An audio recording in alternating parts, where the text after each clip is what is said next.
పురాతన కాలము నుండి నీవే నా రాజువై ఉన్నావు. దేశంలో మహారక్షణను కలుగజేయువాడు నీవే. నీ బలము చేత సముద్రములను పాయలుగా చేసితివి. 74 కీర్తనలో 12 నుంచి ఈ మాటలు రాయబడి ఉన్నాయి. మహారక్షణను కలుగజేయు దేవుడు నా రాజు నీ రాజు అయి ఉన్నాడు. ఆయన జనరల్గా ఈ భూలోకానికి మనం పుట్టుక మునుపు నుండి రాజుల రాజుగా ఉన్నాడు. నిజమే, ఆయన రాజ్యమునకు మితి లేదు. ఆయన యొక్క శక్తికి, ఆయన యొక్క అధికారమునకు మితి లేదు. ఆయన సర్వశక్తివంతుడై ఉన్నాడు. కీర్తనకారుడు అంటున్నాడు, ఆయన నా రాజు అయి ఉన్నాడు అంటున్నాడు. ఈ రాజు మహారక్షణను కలుగజేయవాడై ఉన్నాడు. ఆ కింద వచనాలు చూస్తే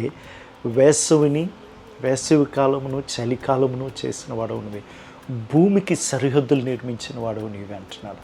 నిజంగా ఏ సీజన్ అయినా ఆయన ఆధిపత్యంలో ఉంచుకున్న గొప్ప రాజు మన రాజు అయి ఉన్నాడు.